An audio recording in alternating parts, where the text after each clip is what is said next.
हजारों साल पहले धर्म ने एक रहस्य को खोज लिया और कहा, अगर कोई व्यक्ति तकरीबन 80 से 100 साल जीता है तो व्यक्ति के अंदर कुछ ऐसा है जो 80 साल उसके अंदर जीता है, लेकिन व्यक्ति को उसका पता नहीं चलता।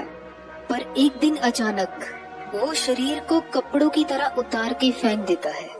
इतना बड़ा रहस्य खोज लिया गया। मुश्किल खड़ी हो गई। ना तो उस समय का व्यक्ति तैयार था समझने के लिए इतने बड़े रहस्य को, और ना ही आज का व्यक्ति तैयार है। लेकिन पहले के समय में और आज के समय में एक अंतर है।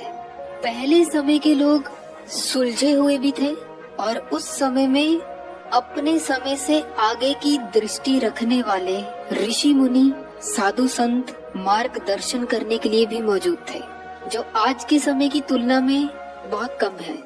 अगर आज किसी व्यक्ति से कहा जाए, मेरे अंदर भी वही आत्मा है, तुम्हारे अंदर भी आत्मा है और पड़ोसी के अंदर भी आत्मा है, तो मन एक भ्रम पैदा करता है।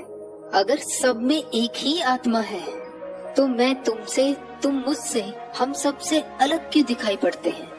धर्म इतना बड़ा रहस्य कहता है, लेकिन मन उसे मानने को तैयार नहीं है। जैसे कोई औषधि दे रहा हो और मन जिद करे कि मैं नहीं लूंगा।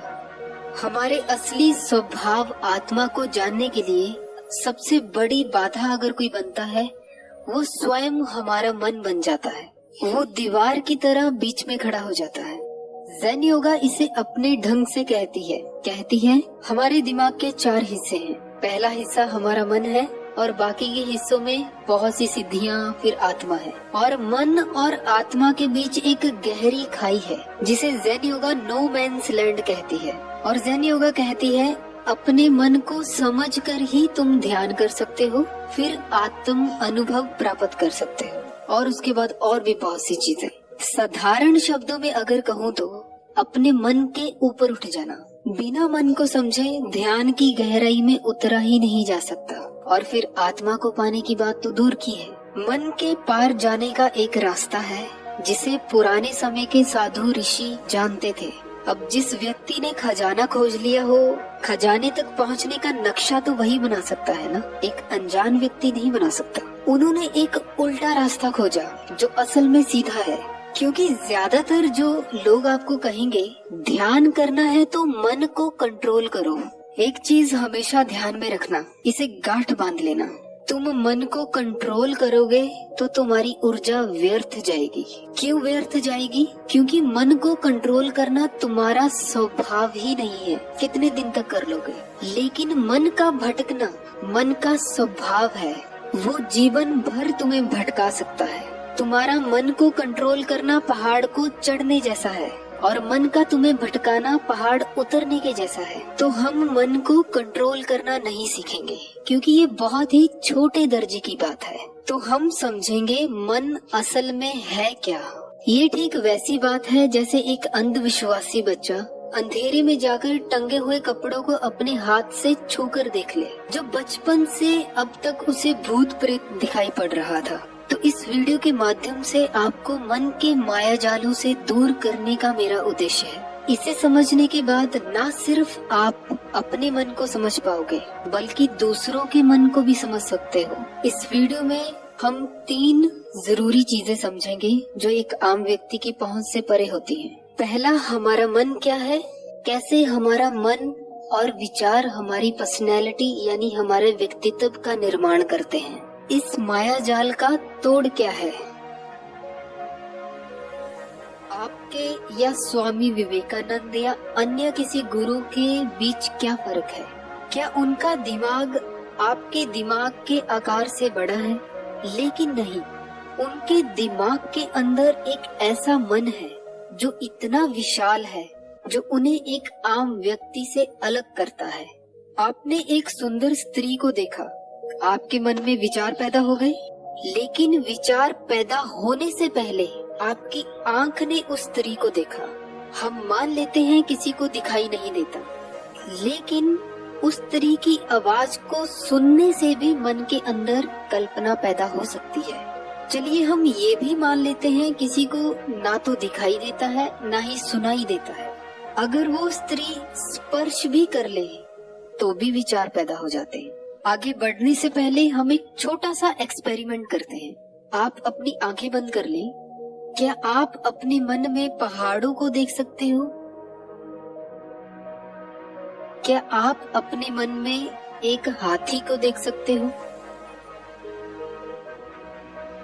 अब इसे थोड़ा सा मुश्किल करते हैं। क्या आप एक उड़ने वाले हाथी को देख सकते हो? अब आप आंखें खोल लें। अभी आपके साथ एक धोखा हुआ है इस एक्सपेरिमेंट में। जब मैंने आपको कहा था क्या आप पहाड़ों को या हाथी को देख सकते हो, तो क्या वो असल दुनिया में मौजूद हैं? तो आप कहोगे हाँ मौजूद है। लेकिन जब मैं आपसे पूछूं क्या उड़ने वाला हाथी मौजूद है, तो आप कहोगे नहीं। तो इससे एक और भ्रम पैदा होगा। उससे आपकी एक धारणा बनेगी कि मैं उन चीजों को भी देख सकता हूँ जो इस दुनिया में मौजूद ही नहीं है। जैसे कुछ लोग भूत प्रेतों को देख लेते हैं। लेकिन मैं आपसे कहना चाहता हूँ उड़ने वाला हाथी इस दुनिया में मौजूद है। हमारा मन बहुत चालाक है। आपने पहले कभी न कभी हाथी को देखा है तो उसने उस हाथी को लिया। आपने पंखों को भी पहले कभी न कभी देखा है, उसने हाथी और पंखों को दोनों को मिला के आपको दिखा दिया। असंभव को संभव करके दिखा दिया। सपनों में ऐसा ही कुछ नहीं होता। सपने में मन ऊंट को भी सुई की नोक में से निकाल के दिखा देता है। अब अगर कोई व्यक्ति कहता है मुझे बहुत नॉलेज है, तो ये बस उसका भ्रम है। असल में वो नॉलेज उसकी अपनी नहीं है। उसने ये ग्रहण की है अपनी 5 ज्ञान इंद्रियों से बाहर से। 5 ज्ञान इंद्रियां यानी आंख देखकर ज्ञान प्राप्त कर लेती है, कान सुनकर ज्ञान प्राप्त कर लेते हैं, नाक सूंघकर ज्ञान प्राप्त कर लेते हैं, जीभ स्वाद से ज्ञान प्राप्त कर लेती है कि कोई चीज खट्टी है, मीठी है, कड़वी है, और हाथ स्पर्श से ज्ञान प्राप्त कर लेते हैं। जब ये प्राप्त किया हुआ ज्ञान दिमाग में जाता है, यहाँ पे बहुत ध्यान से समझे, दिमाग और मन एक चीज नहीं है। दिमाग मांस से बना हुआ है, लेकिन जब ये ज्ञान दिमाग में जाता है तो वहाँ पे एक अदृश्य शक्ति जन्म लेती है। वो 5 ज्ञान इंद्रियों से प्राप्त ज्ञान को पढ़ लेती है और उससे विचार पैदा होते हैं, और वो विचारों का समूह हमारा मन कहलाता है। और ये मन हमारी पर्सनैलिटी यानी हमारे व्यक्तित्व का निर्माण कर देता है। जैसे एक बच्चा बचपन से लेकर बहुत कुछ सीखता है, फिर उसकी एक पर्सनैलिटी बन जाती है, तो वो ऐसे होता है। इसकी मैं एक और उदाहरण देता हूँ। हमारा मन एक कपड़े के जैसा है, और कपड़ा कैसे बनता है? धागों से, और ये धागे हमारे विचार हैं। और विचार कैसे बनते हैं? ज्ञान इंद्रियों से प्राप्त किए ज्ञान से। हमारी भावनाएं इस कपड़े को रंग देती हैं, यानी प्यार या नफरत की भावनाएं। और इस मन रूपी कपड़े की जो मजबूती आती है वो हमारी आदतों से आती है। क्या है वो आदतें?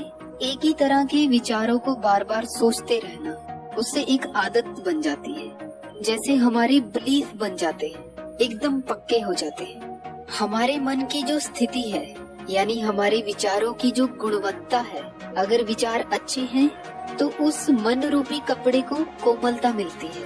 अगर विचार बुरे हैं, घृणा से भरे हुए हैं, तो उस कपड़े को कठोरता मिलती है। हमारी पसंद या नापसंद उस कपड़े को फैशन देती है, यानी हमारा स्वभाव बनता है। फिर इन सारी जानकारियों को हमारा मन प्रत्येक व्यक्ति की एक डिफरेंट पर्सनैलिटी में, व्यक्तित्व में तब्दील कर देता है। फिर ऐसे अलग अलग व्यक्ति बन जाते हैं। जैसे कोई राम हो जाता है, कोई श्याम हो जाता है, कोई संगीता बनकर जीवन जीता है, और इस कपड़े को आत्मा पहन लेती है। इस तरह से व्यक्ति अपने असली रूप को भूल जाता है, क्योंकि मन इतना मजबूत है जो निरंतर व्यक्तित्व बुनता रहता है। अगर धर्म की दृष्टि से कहूँ तो हमारा जो व्यक्तित्व है, हमारी जो पर्सनैलिटीज है, वो एक भ्रम है। बाहर से इकट्ठा किया है, हम अपने अंदर लेकर गए हैं वो व्यक्तित्व को। हमारा असली रूप जो है वो आत्मा है। और ध्यान का जो असली मतलब है कुछ लोग नहीं जानते। कुछ लोग बस ये समझते हैं कि ध्यान का मतलब है विचारों का मिट जाना, लेकिन नहीं। ध्यान का मतलब है कि जो हमारे अंदर 80 साल जीता है, जिसका हमें पता ही नहीं चलता, उसकी खोज ध्यान है। 5 या 10 मिनट बैठना कोई ध्यान नहीं है। ध्यान कोई ड्यूटी नहीं है, बल्कि 24 घंटे पूरा जीवन ध्यान है। होश में रहना ध्यान है। ध्यान जीवन है और आत्मा मकसद है। और ये तब हो पाएगा जब हम मन को कंट्रोल ना कर मन को जानकर उससे ऊपर उठ पाएंगे। ये जो 5 ज्ञान इंद्रियों से हम ज्ञान प्राप्त करते हैं, उससे हमारा मन जो हमारा व्यक्तित्व बनाता है, उससे 3 तरह के व्यक्तित्व पैदा होते हैं। आकर्षण यानी लगाव, विकर्षण यानी दूरी, विरक्ति यानी डिटैचमेंट। आकर्षण यानी लगाव के कारण जिस व्यक्ति में आकर्षण और लगाव होता है तो वो दूसरे लोगों से जुड़ना चाहेगा, जैसे धर्म से, किसी ग्रुप से।